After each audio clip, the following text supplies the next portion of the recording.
Une semaine qui sera marquée par la visite officielle en Israël et en Arabie Saoudite du président Joe Biden.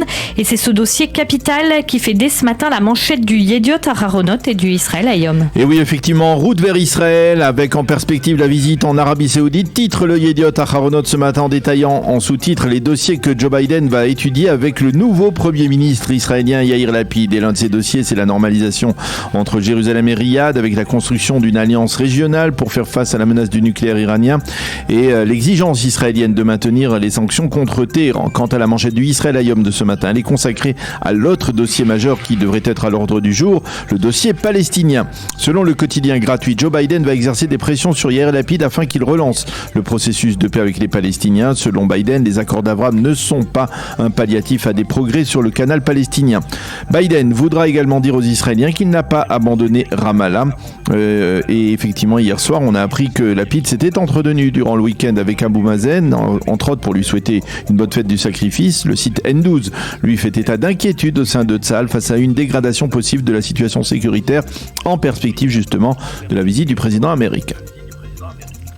Quant au Maariv, lui insiste sur un indice important justement lié à la fête du sacrifice. Parmi les informations en évidence sur le site du Maariv, on apprend que Mohammed Ben Salman, l'homme fort du régime saoudien, a confié le soin de prononcer le principal sermon de la fête à la Mecque au cheikh Mohammed El Issa, secrétaire général de la Ligue musulmane, qui est considéré comme un fervent partisan du dialogue entre juifs et musulmans. En 2020, il s'était même rendu en visite à Auschwitz en compagnie d'une délégation de juifs et de musulmans, et cela lui avait valu le titre d'imam sioniste de la part de ses adversaires. Selon le Maariv, cette désignation est un geste d'ouverture de plus de MBS sur la voie d'une normalisation entre l'Arabie Saoudite et Israël. Et en marge, le Haaretz, lui, mentionne la conversation téléphonique que Yair Lapid et le roi Abdallah de Jordanie ont eue hier soir, avec là encore pour prétexte la fête du sacrifice. Alors Daniel, qu'écrivent les éditorialistes dès ce matin sur la visite historique de Joe Biden dans la région ? Eh bien, Ben Dror Yemini repousse les mises en garde de la droite israélienne qui prétend qu'Oslo va revenir à l'ordre du jour. Ce sont des balivernes, écrit-il. L'un des grands socles des accords d'Abraham stipule que ce sont toujours les Israéliens qui ont tendu leurs mains en signe de paix en direction des pays arabes et ce sont toujours les Palestiniens qui l'ont repoussé. Même Netanyahou agit de la sorte. Pourquoi Lapid ferait-il autrement ? Écrit Ben Dror Yemini en première page du Yediot Aharonot. Sever Plutzker, toujours dans la première page du Yediot Aharonot, vante ce matin les mérites de Joe Biden. La liste de ses succès politiques depuis son accession à la Maison Blanche est impressionnante, et que ce soit sur le plan intérieur ou dans sa détermination à tenir tête à Vladimir Poutine. Il est clair, écrit-il ce matin, que son élection a sauvé l'Amérique et les démocraties libérales dans le monde, écrit Plutzker. Alors accueillons-le bras ouverts, nous demande-t-il.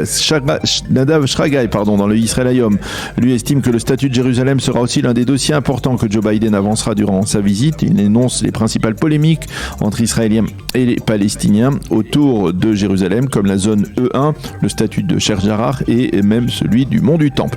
L'éditorial central du Haaretz s'est consacré ce matin à l'entretien téléphonique entre Lapid et Abou Mazen vendredi à l'occasion de la fête du sacrifice. Cela fait 5 ans que les deux hommes ne s'étaient pas parlé. Lapid a insisté sur la nécessité de réinstaurer le calme en Cisjordanie. Les quotidiens israéliens se font l'écho en première page de l'assassinat de l'ex-premier ministre japonais Shinzo Abe. Oui, état de choc au Japon après l'assassinat en direct de l'ancien premier ministre, titre le Yediot Aharonot. Marie Reisel, les cris de Tokyo en deuil, 2 balles dans le dos de la nation japonaise, écrit-elle en titre de son reportage. Selon elle, l'onde de choc qui a suivi cet assassinat est de nature à bouleverser la vie du Japon. Elle cite la jeune génération qui en a assez de se taire face aux actes de corruption des élites. Le Yediot Aharonot brosse un portrait de Shinzo Abe, un portrait qu'il intitule le leader qui a changé le Japon. Abe a été en effet le premier ministre qui est resté le plus longtemps au pouvoir au Japon. Il avait quitté ses fonctions en 2020 après avoir annoncé une dégradation de son état de santé. Il était considéré comme un véritable ami de l'État d'Israël. Et cet assassinat conduit le Yediot Aharonot à dresser une carte mondiale de l'instabilité politique. Une carte qui figure sur une double page et qui insiste sur les crises politiques majeures qui secouent actuellement les démocraties occidentales, en particulier en Europe, avec la France qui va avoir du mal à se gouverner, avec les poussées de l'extrême droite de Le Pen et de l'extrême gauche de Mélenchon, mais également, bien entendu, avec la crise aiguë politique en Grande-Bretagne provoquée par la démission de Boris Johnson, et même aux États-Unis, la crise gronde avec un parti démocrate qui qui est dans une situation plus périlleuse que jamais en perspective des élections de la mi-mandat. Et dans cette instabilité, dans cette tourmente internationale, le Israel Hayom, lui, mentionne le geste d'une famille italienne qui a été reconnue en fin de semaine dernière, juste parmi les nations. Il s'agit de la famille Paoli qui a sauvé durant la Shoah la famille Israël en l'accueillant et en la cachant dans le grenier de sa maison dans un petit village, le village de Campi Binzazio. C'est la cérémonie de remise du titre de juste des nations aux descendants de cette famille s'est tenue en présence de l'ambassadeur d'Israël à Rome, Dror Ridar, qui a vanté le courage de cette famille, qui a compris, a-t-il dit, qu'il ne fallait pas se plier aux ordres immoraux. La famille Paoli a agi sans vouloir recevoir de distinction pour avoir sauvé des Juifs, a déclaré l'ambassadeur. Et nous terminons ce survol de la presse israélienne de ce matin par un autre titre du Israel Hayom qui met du baume au cœur.